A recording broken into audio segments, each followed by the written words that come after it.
Verma to share the overview of national education policy with respect to the counselors. Over to you, Sneha ma'am. Thank you, Lavina. A very good morning to all of you. Thank you, Ashwini sir. Thank you, Ashok sir. Thank you, Sunil sir, for giving such a valuable information about the National Career Service. As Lavina mentioned, I'm Sneha Verma, a career counselor and a success coach. The topic I would be discussing today is the National Education Policy 2020 and the role of career counselors in the new scenario.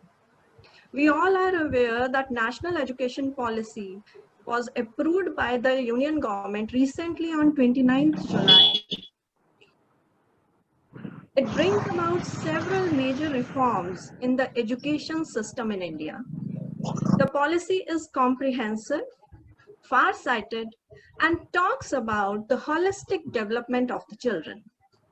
According to this policy, the 10+2 system of education, which we have as of now, will change to 5+3+3+4. That is, there will be 4 stages in school education, and the focus would be on a new curricular and pedagogical structure that is responsive and relevant to the needs and interests of the learners at different stages of their development. Now, these 4 stages of the school education would be the foundational stage, the preparatory stage, the middle stage, and the secondary stage.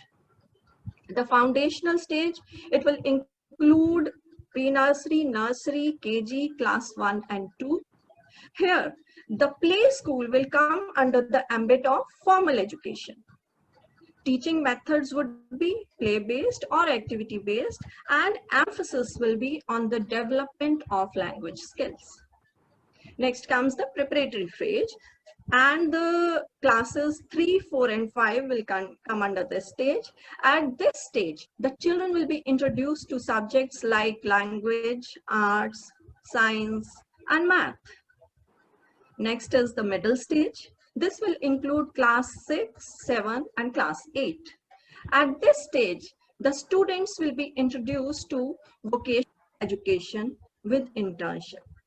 Every student will take a vocational course that will give them a hands-on experience of important vocational crafts such as carpentry, electric work, metal work, gardening, pottery, as decided by the states or the local communities. Coding will also be introduced at this stage in class 6. Next comes the secondary stage. This will include classes 9 to 12. Here, the students will have the liberty to choose the subjects of their choice as per their skills and interest areas, instead of being forced into combinations of subjects called streams. As we have now art stream, science stream, commerce, they will have the liberty to choose their own subjects. For example, if a student wants to pursue fashion studies with economics, or she wants to learn psychology with mathematics, they'll be allowed to do so. Now, since this new schooling system brings in multidisciplinary education and selecting subjects from wide range of options available, vocational trainings, internship, it calls for a better career counseling facilities in the school so that the students can be helped to make correct and informed decisions. And for that, every school will require not only one, but at least 2 to 4 career counselors to cater for the needs of the entire school. So at this point, we can say that in coming years, there will be increasing demand of professionally sound career counselors. Now I come to the college level. At the college level also, the policy proposes a multidisciplinary bachelor's degree in an undergraduate program with multiple entry and exit options. Generally, an undergraduate program is of 3 to 4 years. Sometimes it happens that a student, because of their personal reasons, have to discontinue their studies, and lose on the time and credits gained during that time. So this multiple exit and entry option will be very helpful for them. They'll get a certificate after completing 1 year of study, a diploma after completing 2 years of study, a bachelor's degree after they complete the 3 years of program.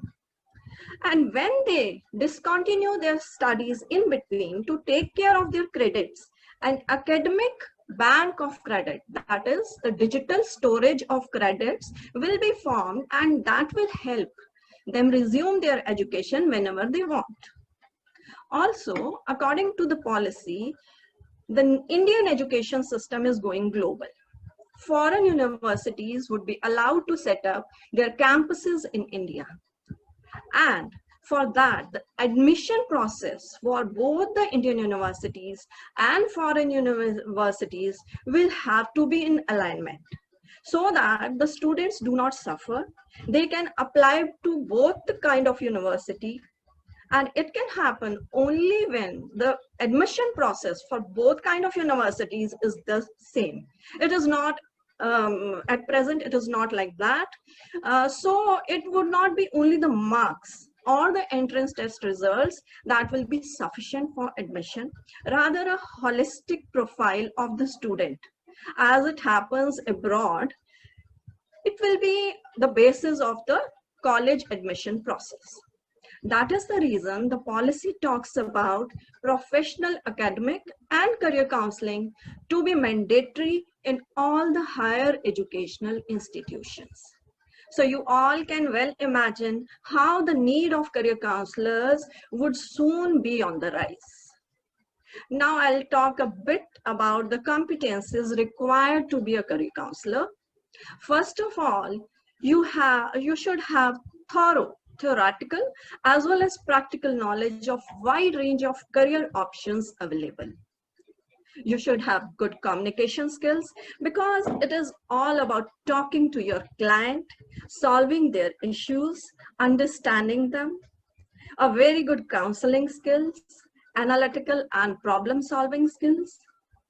Reading and researching should be the way of life, because this is an area where something new is happening every minute. And so you need to be updated always. And very important, proficiency with various psychometric assessment tools, because that will help you to a great extent in counseling your client.